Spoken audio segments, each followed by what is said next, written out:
Today we'll show you how to enable the rapid trigger function on the Machenike-G3V2 controller. This means that in Xbox mode, the trigger becomes non-linear, outputting only 0 or 255. Okay. You can press the F and LT combo to turn the LT into a rapid-fire trigger.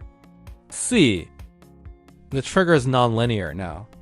So, when you press FM plus LT, the controller vibrates once to confirm. Now, LT is in rapid trigger mode. You only need to press down slightly, and it instantly outputs full value 255. When you release, it goes back to 0. This is really useful for when you need quick trigger inputs.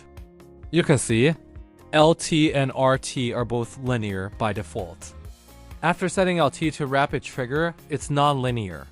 If you want to switch it back to normal linear mode, just press FM plus LT again. The controller will vibrate again to confirm. Now, LT is back to linear mode. Same goes for RT. Hold FN plus RT to toggle between modes. That's how you use the rapid trigger function.